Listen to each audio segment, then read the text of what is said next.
आशीष सोलंकी जी, उज्जैन से। राधा वल्लभ महाराज जी, आपके चरणों में कोटि कोटि प्रणाम।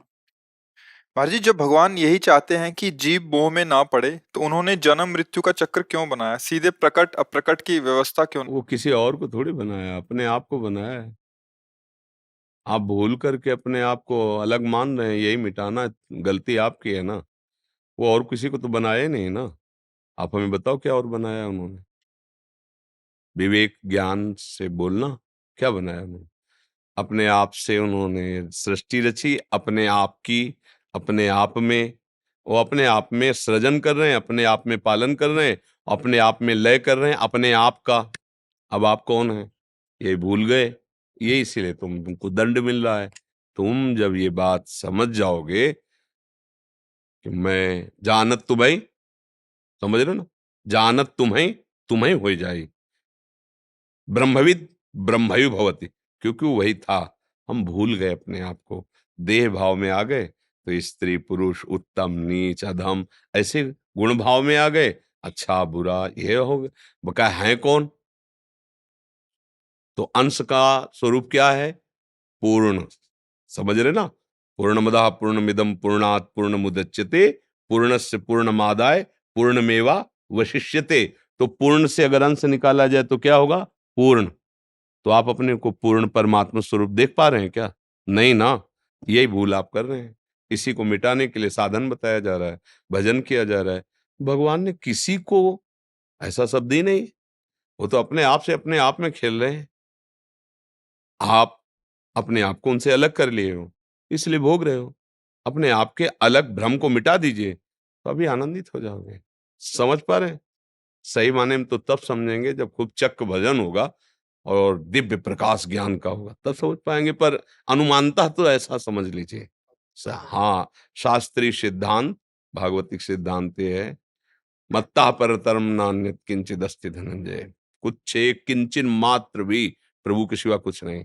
सर्वम खलमिदम ब्रह्म ने नानास्ति किंचन, किंचन मात्र भी ब्रह्म से बिलक कुछ नहीं, वही बना हुआ है। तो ये तो ये है ना, ये प्रभु से, ये सब प्रभु ही तो। मतलब मैं, तो ये मेरा हाथ, तो ये शब्द जो निकला वो कहाँ से आया? ये जो शरीर जो बना वो कहाँ से आया? तो आप जब पूरे का ऑपरेशन करोगे तो आपको निकलेगा सब प्रभु में। जब सब प्रभु में, तो सब जगह प्रभु तो यहाँ भी प्रभु, सब समय प्रभु तो इस समय भी प्रभु, है नहीं? सबके प्रभु तो इसके भी प्रभु। बस सब प्रश्न का उत्तर हो गया। अब आप ब्रह्म स्वरूप हो, सब भ्रम खत्म हो गया। भगवान ने ना किसी को फंसाया है, ना भगवान किसी को दंड देते हैं। ये भ्रम से आपको ऐसा अनुभव होता है, क्योंकि आप जैसा भ्रम करते जाने, जैसे दूर अंधेरे में एक रस्सी पड़ी, हमें भ्रम हो गया सांप है, अब हम नजदीक नहीं जा सकते। अब हमको चाहिए हाईलाइट जो सीधे वहां प्रकाश पहुंचाए और ये समझ में आए कि अरे सांप नहीं, ये रस्सी है, तो आप हंस के दौड़ पड़ेंगे। समझ गए ना? ऐसे ही ये जगत नहीं है, स्वयं जगदीश जगत बना हुआ है। जब सच्चा बोध हो जाए, अब कोई कहते कि कैसे ऐसा हो सकता है?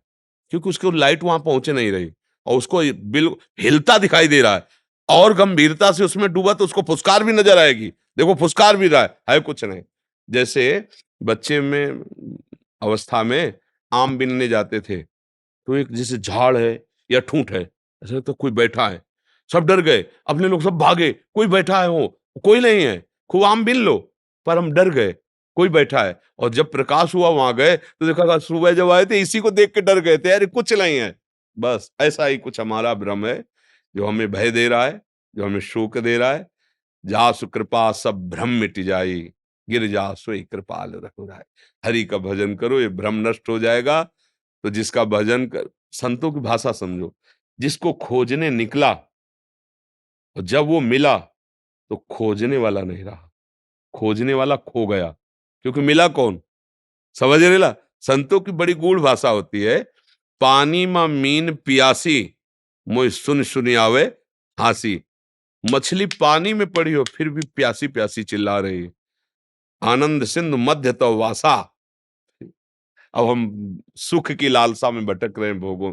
थोड़ा ये अध्यात्म मार्ग है, पवित्र बुद्धि के द्वारा समझा जा सकता है जी।